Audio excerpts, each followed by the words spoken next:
नमस्कार, मैं हूँ राजकिशोर। नमस्कार, मैं हर्षवर्धन त्रिपाठी। राज की बात हर्ष के साथ ये इतना ज़रूरी है क्योंकि हर्षवर्धन लगातार ट्रैवल कर रहे हैं, कई दिनों से सोए नहीं हैं। लेकिन उसके बाद भी ये हुआ कि दर्शकों के लिए आपका जो प्यार और जो आपका विश्वास रहता है, उसके लिए आपके साथ आना है। तो ज़्यादा देर ना करते हुए महत्वपूर्ण विषय है। ऐसा लग रहा है कि वक़्फ़ बिल और उससे पहले जिस तरीके से राज्यपाल और राष्ट्रपति को एक आदेश सुप्रीम कोर्ट ने दिया, तो उससे ऐसा लगने लगा कि जैसे विधायिका और न्यायपालिका आमने-सामने आ गई है। इस बीच कुछ बयान भी आए हैं। तो इनके क्या मायने हैं? हर्षवर्धन, ये जो पूरा घटनाक्रम है वक़्त के बहाने, कुछ चेहरे भी एक्सपोज़ हो रहे हैं, लेकिन ये जो परिस्थितियाँ पैदा हुई हैं, इसको कैसे आप देखते हैं? देखिए, मुझे लगता है कि राजकिशोर ये मामला बहुत गंभीर है। 2 तरह से ये मामला गंभीर है। एक तो ये कि देश में न्यायपालिका की साख को लेकर सवाल खड़े होने लगे। विधायिका न्यायपालिका आपस में लड़ने की तरह दिख रही हैं, वो एक अलग बात है। लेकिन अगर भारत का जो संविधान में we the people of India, हम भारत के लोग हैं, वो अगर न्यायपालिका पर थोड़ा-सा भी संदेह करने लगे तो खतरनाक है। एक पहलू ये। दूसरा पहलू क्या है? क्या कई बार जुडिशियल ओवररीच हो रही है? हम आउटरीच की बात करते हैं। क्या कहीं ओवररीच हो रही है? क्योंकि पार्लियामेंट्री डेमोक्रेसी के सिस्टम में आपको लोगों के लिए जो नीति तय करनी है, जो नियम बनाने हैं, जो कानून तय करने हैं, उसके लिए बाकायदा एक प्रोसेस है। फर्स्ट पास द पोस्ट है, हमारा एक नेता होता है, नेता से संसद बनती है। अब सवाल ये है कि क्या उस प्रक्रिया में कहीं कोई अलग तरह की बाधा आ रही है? कई लोग सोशल मीडिया पर जो लिख रहे हैं, अभी मैंने देखा कि कांग्रेस के कुछ लोग चला रहे हैं कि अरे एक तरफ तो इंदिरा गांधी को न्यायालय ने कर दिया था, उनकी सदस्यता रद्द कर दी थी, तो उस पर इतना नहीं कहा गया कि वो लोकतंत्र है, और आज कह रहे हैं कि ये न्यायपालिका ये कर रहा है।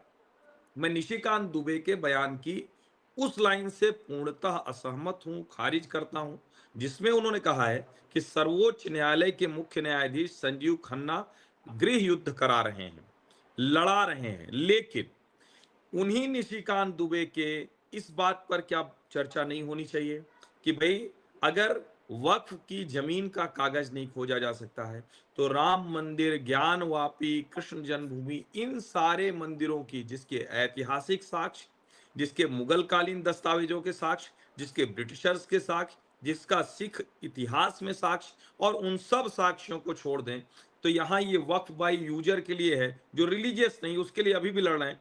यहां तो बरसों बरस से बाबरी में मस्जिद पढ़ते थे और उसको जन्मभूमि मस्जिद कहते थे। दोनों का फर्क है ये। और मुझे लगता है कि इस बहाने इस बहस पर चर्चा होनी चाहिए। क्या वक्फ के बहाने इस देश का एक बड़ा राजनीतिक दल, एक बड़ा राजनीतिक नेताओं का समूह, वो क्या कर रहा है? मुसलमानों को हिंदुओं के खिलाफ खड़ा कर रहा है। Us versus them.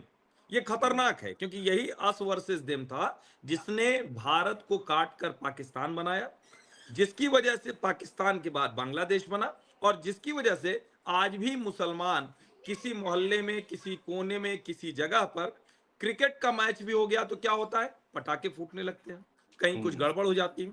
ये सब जोड़कर देखना पड़ेगा, और तब जब एसवाई कुरैशी खड़े होकर ये बात करने लगते हैं तो सवाल उठता है कि आप मुख्य चुनाव आयुक्त रहे, आप इस तरह का संदेह कैसे पैदा कर सकते हैं? जब सर्वोच्च न्यायालय में ऐसे मामले जाते हैं तो वो सीधे क्यों पुटअप हो जाते हैं? उनका भी तो प्रोसेस होना चाहिए। फिर लोग ये भी सवाल पूछ लेते हैं कि भाई, आप कह रहे हैं जो उस पक्ष पर भी बात करना चाहिए कि राज्यपाल 3 महीने से ज्यादा नहीं रख सकते। बिल्कुल ठीक बात है, लेकिन विवेकाधीन, विवेकाधिकार, विवेक के दायरे में ये सब शब्द क्यों इस्तेमाल किए गए? हुँ। सर्वोच्च न्यायालय में जितने मामले आए, क्या वो कोई तय समय सीमा में हो सकते हैं? भारतीय न्याय संहिता में 3 साल का समय दिया गया है। कौन हुँ। सा मामला, जो निचली अदालत, उच्च न्यायालय और सर्वोच्च न्यायालय, वहां 3 महीने के भीतर कितने मामले गए, ये बता देना चाहिए। और मैं फिर कह रहा हूं, निशिकांत दुबे के बयान के उस हिस्से को छोड़कर सब पर चर्चा होनी चाहिए, स्वस्थ चर्चा होनी चाहिए। अब शायद वही वो हिस्सा था जिसकी वजह से जगत प्रकाश नड्डा जी को ये कहना पड़ा कि हमारा इस बयान से कोई लेना देना नहीं। नहीं, बिल्कुल ठीक है। हर्षवर्धन जो बात कह रहे हैं कि त्रेता और द्वापर के तो आपको दस्तावेज चाहिए, सबूत चाहिए। मिल भी गए, खैर मिल भी रहे हैं।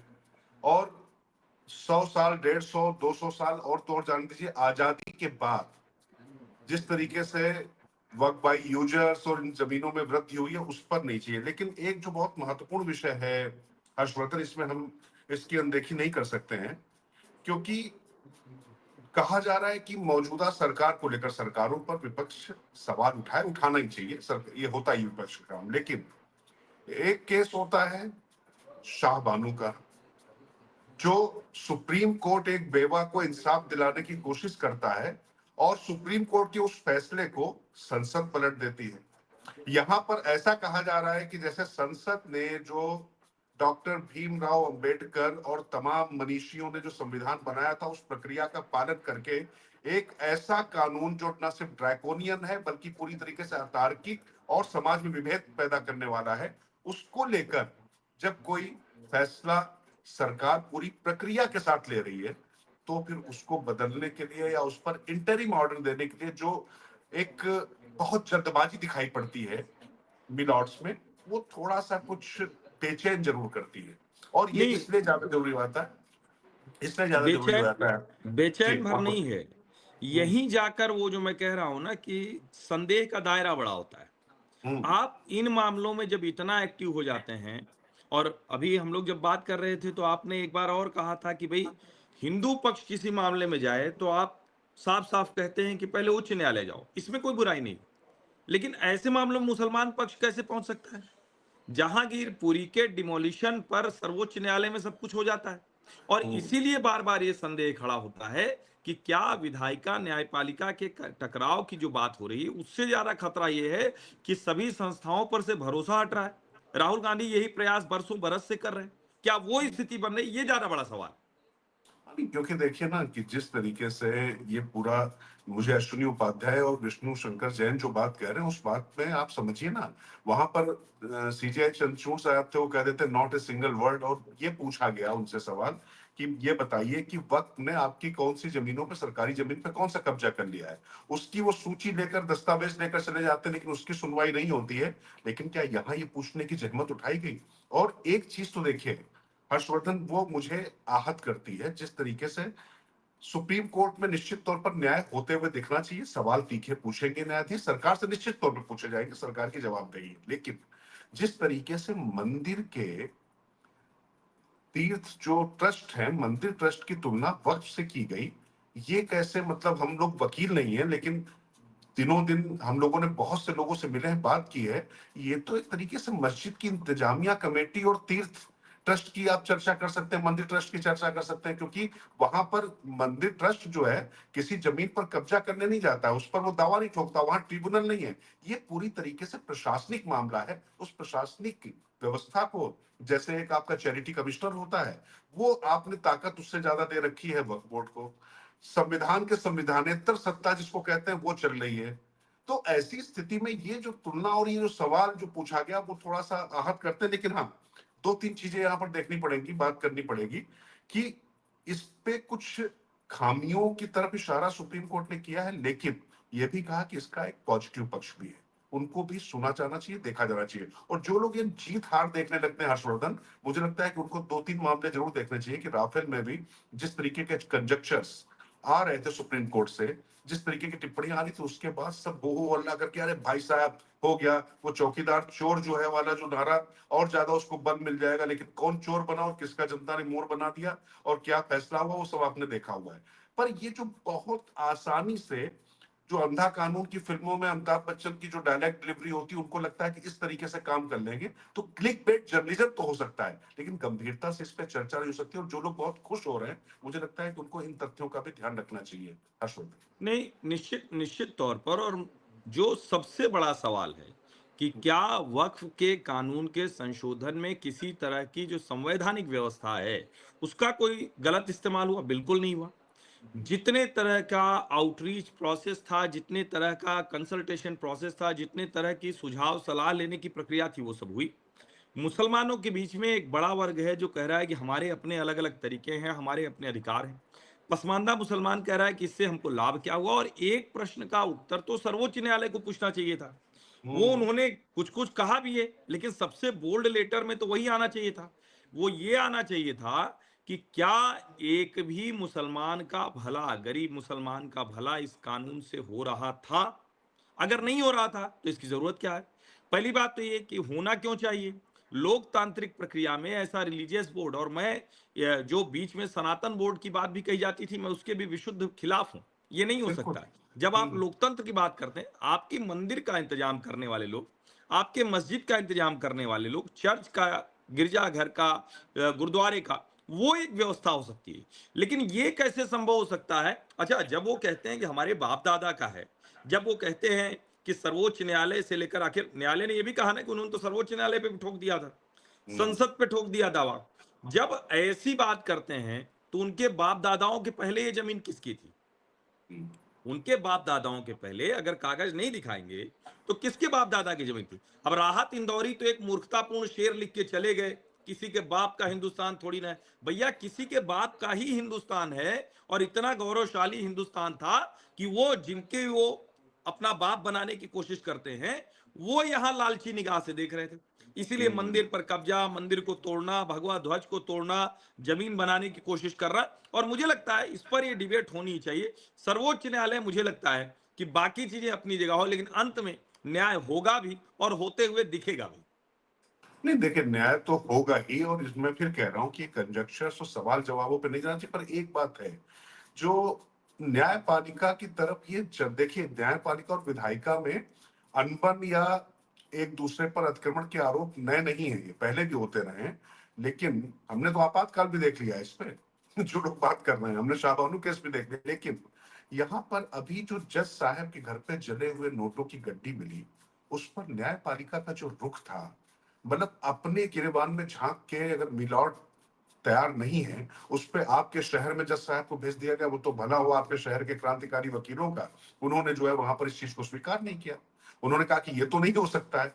उस मुद्दे पर पूरी चुप्पी साधी हुई। और अच्छा, एक बात और ध्यान दीजिए, छोटी छोटी बातों पर भ्रष्टाचार के मामलों पे जो वकील खड़े होने की कोशिश करते हैं, प्रशांत भूषण से लेकर कपिल सिब्बल, अभिषेक मनु सिंघवी, राजीव धवन, ये जो पूरा टोला है वकीलों का, जिनकी हर बात सुन ली जाती है। You will show the man, you show the man, I will show the rule. कई बार तो ऐसा लगता है कि अदालतें इस आधार पर चलने लगी है कि तुरंत इनके वहां पर मामले सुन जाते हैं। इन्होंने इस मुद्दे पर बात नहीं की, लेकिन यहां पर वो 142 की भी विवेचना करने बैठ जाते हैं। और जरा देखिए, कहा जा रहा, सुप्रीम कोर्ट, उपराष्ट्रपति महोदय ने जो प्रश्न उठाए, वो मतलब कहा था ना उन्होंने कि अनपढ़ जाट पढ़े लिखे जाट से ज्यादा। और वो तो पढ़े लिखे जाट है भाई, वकील हैं, संविधानविद हैं, और उन्होंने जिस चीज का किया है, वो क्या छोटी चीज है कि आप राष्ट्रपति को भी आदेश के दायरे में लाने की कोशिश कर रहे हैं, जो आपको शपथ दिलवाते हैं। राज्यपालों की जवाबदेही तय होनी चाहिए, 3 महीने वाली आपने शुरू में ही कर दिया। लेकिन जिस तरीके से ये आदेश दिया गया है और जो कहा गया है कि यहाँ पर उनको करना पड़ेगा, वो बात है, मुझे लगता है कि ये जो भाषा और जो तरीका है, इसको लेकर भी थोड़ा सोचने वाली बात है। वरना तो फिर जो इंदिरा गांधी ने किया था, वो असली टकराव था। नहीं राजेश्वर, मुझे लगता है कि इसमें दूसरा मसला भी देखना चाहिए।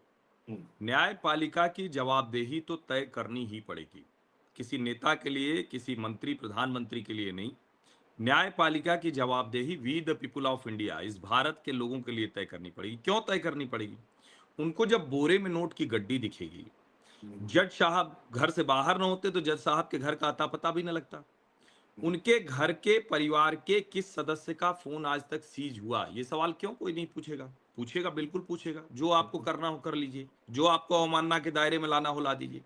जब आप एफआईआर तक नहीं होने दे रहे हैं, गृह मंत्री अमित शाह ने एक टीवी चैनल के साथ बातचीत में कहा कि उस पर हम कुछ कर ही नहीं सकते अगर चीफ जस्टिस ऑफ इंडिया नहीं कर रहे हैं। यानी आपको, एक तरफ आप कहते हैं कानून सबके लिए बराबर है, चलो हिंदू मुसलमान वाला अलग अलग था, वो शरिया शरीयत के चक्कर को आज तक हम झेल रहे हैं। अब क्या जज साहब के लिए अलग कानून होगा? वो क्यों था नियम? वो नियम बड़ा महत्वपूर्ण है कि किसी भी न्यायाधीश के ऊपर एफआईआर बिना मुख्य न्यायाधीश की परमिशन के नहीं होगी। जो आदेश आया था बहुत शानदार था। क्यों था वो? आप भ्रष्टाचार से जुड़े हुए बहुत बड़े बड़े मामलों को डील करते हैं। एक कोई व्यक्ति आपके खिलाफ दो गड्डी पहुंचा के और आपको फंसा दे, एक कोई कारोबारी आपके खिलाफ चरित्रहीनता का आरोप लगा के एक फोटो मार्फ कराए, आपको गड़बड़ कर दे, उससे बचाने के लिए एक न्यायाधीश को कवच दिया गया था। अब वो कवच इसके लिए थोड़ी ना था कि आपके आउट हाउस में बोरे में गड्डियां मिले। वो कवच इसके लिए थोड़ी ना था कि भ्रष्टाचार साफ साफ होता हुआ दिख रहा है और आप कहें कि न्याय होना ही नहीं चाहिए, होते हुए दिखना भी चाहिए, या नहीं दिखना चाहिए क्या? और अगर गृह मंत्री ये कह रहे हैं, अगर कानून मंत्री को ये कहना पड़ रहा है, अब ये टकराव की स्थिति तो है। नड्डा जी कोई प्रधानमंत्री नहीं है, गृह मंत्री नहीं, कानून मंत्री नहीं। नड्डा जी ने अपना एक काम किया, नड्डा जी की अपनी भूमिका है, उन्होंने अपनी भूमिका बड़े अच्छे से निभाई है, कुछ भी कह के सब खारिज कर देते हैं। कोई भी बोल दे, कहते हैं हम इससे सहमत नहीं है। भैया सहमत नहीं हो तो पार्टी अध्यक्ष हो तो पहले नहीं संभाल सकते थे? आप अध्यक्ष हैं, हर चीज से हम सहमत नहीं है। पार्टी अध्यक्ष इसके लिए होता है क्या? और निशिकांत दुबे हो, दिनेश शर्मा हो, या पहले कंगना रनौत हो, या जो भी हो, उन्होंने जो गलत कहा है उसकी चर्चा कीजिए। और मैं फिर कह रहा हूं, वो एक लाइन बहुत ऑब्जेक्शनेबल है, निशिकांत दुबे ने अपनी लक्ष्मण रेखा मर्यादा को लांघा है। लेकिन बाकी जो प्रश्न कह रहे हैं आप उसको क्यों खारिज कर देंगे? क्या कानून मंत्रालय ने इस पर पूरा कंसल्टेशन नहीं किया था? क्या इसमें बड़े बड़े लोगों को शामिल नहीं किया गया था? और जब ये सवाल उठता है तो वक्त पर कलकत्ता में, मुर्शिदाबाद में जो प्रदर्शन हुआ, क्यों सर्वोच्च न्यायालय ने नहीं कहा कि यहां राष्ट्रपति शासन लगाना चाहिए? आप तो कानून के, आप तो लोकतंत्र के रक्षक हैं, यहां ये उम्मीद करनी चाहिए ना।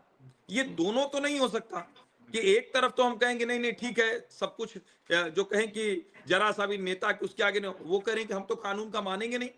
एसएससी वाले मामले में ममता बनर्जी ने कह दिया, शिक्षक भर्ती वाले में, कि हम तो मानेंगे नहीं। क्या ममता बनर्जी के खिलाफ कोई ऑब्जर्वेशन भी दिया क्या? चलिए, फैसला नहीं दिया। देखिए, मुझे लगता है कि इस पर गंभीरता से चर्चा होना चाहिए कि हम ये तो आज तक नहीं लागू कर पाए समान नागरिक संहिता, जिसको नरेंद्र मोदी कहते हैं secular civil code, common civil code को। लेकिन क्या इस देश में जज के लिए अलग कानून होगा, लोगों के लिए अलग कानून होगा?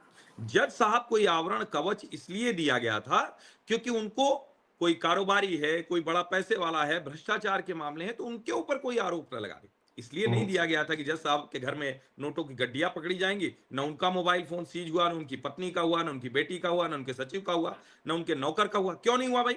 और जो सबसे बड़ी बात, जो गृह मंत्री अमित शाह ने एक निजी चैनल से बातचीत में कही, वो निजी चैनल से बातचीत में उन्होंने ये कही कि किसी भी स्थिति में जब तक सीजेआई एफआईआर की बात नहीं करते हैं तब तक हम एफआईआर नहीं कर सकते। अब ठीक है। ये इसका मतलब क्या हुआ? इसका मतलब सरकार ये संकेत दे रही है, अगर सरकार को दायरे में रखना है तो इधर भी दायरे में रहना पड़ेगा। और एक बात मैं जरूर दोहराना चाहूंगा, अवमानना न्यायाधीशों की, नेताओं की तानाशाही से अधिक खतरनाक है। क्योंकि अवमानना डराकर आप गलत काम होता हुआ दिखे, अगर न्याय होने में न्याय होना ही नहीं चाहिए, होते हुए दिखना भी चाहिए, तो जनता को भी न्यायालय सिर्फ साफ हो नहीं, होता हुआ दिखना भी चाहिए। और अगर इलाहाबाद हाईकोर्ट बार एसोसिएशन के प्रेसिडेंट अनिल तिवारी के शब्दों में कहें तो हमारी साख इस घटना के बाद नीचे गई है। अगर वकीलों को किसी न्यायाधीश के स्थानांतरण पर हड़ताल करनी पड़े, और यहां मैं एक बात कहूंगा, कपिल सिब्बल ने भी उस मामले में स्टैंड लिया था और कहा था कि ये होना चाहिए, कम से कम वो अकेले निकल कर आए, सुप्रीम कोर्ट बार एसोसिएशन के प्रेसिडेंट है। मेरा ये मानना है, जब आप प्रशांत भूषण आपको रुपया दिखा के निकल जाता है, जब कुणाल कामरा आपको उंगली दिखा के निकल जाता है, तब अवमानना की तानाशाही आम जनता पर और बुरी लगती है और खतरनाक दिखती है। और मैं फिर कह रहा हूं, ममता बनर्जी न्यायालय के निर्णय को कहें कि हम नहीं मानेंगे, फिर बाद में कहती है कि हमारे पास टूल्स, हम उसका इस्तेमाल करेंगे। सुप्रीम कोर्ट को कहीं तो एक ऑब्जर्वेशन देना चाहिए ना, एक लाइन तो बोलनी चाहिए कि ये महिला, इसके राज में ये सब हो रहा है, मुख्यमंत्री पद पर रहने के योग्य नहीं। और आरएन रवि गवर्नर के तौर पर कर रहे हैं, उस पर आप टिप्पणी कीजिए। 3 महीने में न्यायालय में भी आप करके दिखा दीजिए कि हमने कर दिया, जरा आप भी करके दिखा दीजिए। और जो सबसे बड़ी बात है, इसके बहाने अगर आप राष्ट्रपति को दायरे में लाने की कोशिश कर रहे हैं तो ये कतई उचित नहीं है। राष्ट्रपति हमारा सुप्रीम होता है, सेनाओं का सर्वोच्च कमांडर होता है, पूरी जो विधायी शक्तियां हैं वो प्रधानमंत्री के पास, उसके ऊपर जो जाता है वो राष्ट्रपति के पास होता है। आप उस अधिकार में दखल देने का प्रयास कर रहे हो। और मैं फिर कह रहा हूं, उपराष्ट्रपति महोदय ने जो कहा है उसमें कई चीजें जो डिबेटेबल है। धनखड़ जी भी कई बार अति उत्साह में जाते हैं, अब चूंकि राज्यपाल से वो उपराष्ट्रपति तक तो पहुंच गए, इतना काम तो उन्होंने कर लिया बोल बोल के, अच्छा बोल के। लेकिन अब इसके आगे की कोई इच्छा आकांक्षा, महत्वाकांक्षा हो, वो अलग विषय है। सवाल यहां ये है कि क्या उनको ये बोलना था? जब उन्होंने जज साहब वाले बोला था तो बिल्कुल उचित था, लेकिन सर्वोच्च न्यायालय की कई शक्तियां हैं जो होनी ही चाहिए, जो लोकतंत्र में भरोसा जताती है, वरना नेताओं को भी आप अनचेक्ड नहीं छोड़ सकते। ये ठीक ऐसा है। नहीं है, आज जिन भाजपा के लोगों को बुरा लग रहा होगा, आज न भाजपा की सरकार है, कल को दूसरी सरकार होगी, उनकी शक्तियां इतनी होंगी कि वो महीनों महीनों सालों साल किसी बिल पर रखेंगे। और बिल रोकना जनता के अधिकारों का हनन है, इसमें मुझे कोई जरा सा भी, अगर संविधान जो भी पढ़ेगा उसको साफ दिखेगा। लेकिन हाँ, राज्यपाल तक टिप्पणी हो सकती है, राष्ट्रपति के ऊपर कोई शक्तियां, कोई दायरा, कोई कानून लागू करने की कोशिश करना, ये ठीक कतई नहीं। तो मुझे लगता है कि बहुत से विषय हैं जिस पर ये बातचीत हो रही है और जनता के बीच में चर्चा हो रही है, बहुत जरूरी है। अब न्यायालय को ये देखना होगा कि वो अपनी साख कैसे ठीक करता है, तय समय सीमा में निर्णय देकर अपनी साख कैसे ठीक करता है, हिंदू पक्ष और मुस्लिम पक्ष के रिट याचिका या कोई अपील जाने पर एक बराबर व्यवहार करके, कैसे मुस्लिम महिला हिंदू महिला के अधिकार एक बराबर करके। और जब सरकारों की बात आएगी तो ये नहीं चलेगा कि यूपी में तो कानून व्यवस्था राज नहीं है, क्या है बंगाल में। ये सारे सवाल हैं और ये कहाँ लेकर जाते हैं, हम लोग इसको यहीं पर रोकते हैं, क्योंकि इस पे सदन में भी तो थोड़ी बहस होगी ही ना। फिर से न्यायिक आयोग के गठन की बात, जो द्रौपदी मुर्मू जी ने कहा, देश भर में न्यायिक सेवा के लिए एक अखिल भर की जो न्यायिक सेवा है उसकी अखिल भारतीय परीक्षा कराइए और उसके आधार पर जज भी लेकर आइए। ये नहीं चलेगा कि हमारे पिताजी, हमारी माताजी, हमारा भाई, हमारा भतीजा। वैसे जानकारी के लिए, जस्टिस यशवंत वर्मा भी एएन वर्मा के परिवार से आते हैं, जो इलाहाबाद उच्च न्यायालय के बहुत प्रतिष्ठित न्यायाधीशों में रहे। तो ये भी जरा देखना होगा। मुझे लगता है कई पहलुओं, पेंडोरा बॉक्स खुल गया है। एक तरफ आप कह सकते हैं कि नड्डा जी कहते हैं कि हमारा इससे मतलब नहीं है, लेकिन किरेन रिजिजू भी बहुत कुछ बोल रहे हैं, एचएम भी सार्वजनिक बोल चुके हैं, पीएम भी बोल चुके हैं। टकराव तो है, और टकराव से ज्यादा देश के लोकतंत्र में जो चेक्स एंड बैलेंसेज हैं वो होता हुआ दिख रहा है, और इसमें मुझे कोई बुराई नहीं दिखती। तो ठीक है, बिल्कुल। देखिए, अब इसी नोट पर चर्चा को विराम देंगे, लेकिन इस टिप्पणी के साथ में कि धनखड़ साहब ने जो कहा, उसके एक पक्ष से जो राष्ट्रपति वाला है उससे पूरी तरीके से सहमति जतानी होगी, और जो समय सीमा निश्चित तौर पे बिलों की होनी चाहिए। कोर्ट को पूरी तरीके से आप पंगु नहीं बना सकते हैं, उनको भी दायरे में बिल्कुल नहीं बांध सकते। लेकिन जो बात अभी हर्षवर्धन ने की वो महत्वपूर्ण है कि उत्तर प्रदेश में सिविल मामलों को अगर क्राइम में किया जा रहा, वो निश्चित तौर पर गलत है और उस पर टिप्पणी वाजिब है, मुझे उसमें कोई आपत्ति नहीं। लेकिन क्या ममता बनर्जी वो कह रही कि हम कानून लागू नहीं होने देंगे? ममता बनर्जी के सांसद वहां पर दंगा भड़काए दे रहे हैं, तो उनके लिए क्या कोई कंजक्शर, क्या कोई बात नहीं होनी चाहिए? ये बड़ा प्रश्न है। और बात ये है कि अगर आप ऐसी न्याय की कुर्सी पर बैठे हुए हैं, तो हम लोग तो पंच परमेश्वर पढ़े हैं हर्षवर्धन, जब वहां पर आप बिल्कुल बैठते हैं तो सारी चीजों को आप भूल जाते हैं। सबसे पहले तो आपको सीजर स्वाइप की तरह पाक साफ दिखना पड़ेगा, और जब आपके घर में नोटों की गड्डी मिलेगी तो खुदरा मियां फजीहत, दूसरों को नसीहत, ये नहीं चल सकता। आदेश दें, सुप्रीम कोर्ट की सैंक्टिटी, उसकी सर्वोच्चता निश्चित तौर पर मान्य है, होनी भी चाहिए, लेकिन इसकी जिम्मेदारी आपकी भी है। तो नेशनल जुडिशियल कमीशन की जो बात हो रही है, आने दीजिए। अभी अगले चीफ जस्टिस ऑफ इंडिया भी जो बनेंगे वो भी वंशवाद की उसी बेल से आएंगे। उनकी योग्यता पर मैं सवाल नहीं उठा रहा हूं, लेकिन परीक्षा देकर जब सबको आना, तो आप क्यों नहीं आना चाहते? क्यों कुछ लोग का वहां पर वर्चस्व रहे? और मुझे लगता है यही एक बात है कि वकीलों का, जज साहिबान का जो एक पूरा नेक्सस चला, और ये आज की बात नहीं है हर्षवर्धन, ये हम यूपीए सरकार के समय में भी, उससे पहले एनडीए सरकार में भी, और अभी भी ये लगातार संघर्ष चलता चला आ रहा है। सब जगह रिफॉर्म हो रहे हैं, लेकिन जुडिशियल रिफॉर्म बहुत आवश्यक है। और मुझे लगता है चलो इसी बहाने से ही ये चर्चा आगे बढ़नी चाहिए। और मुझे लगता है कि अब हर्षवर्धन, हम इसी नोट के साथ में दर्शकों से विदा लेते हैं। नमस्कार। नमस्कार।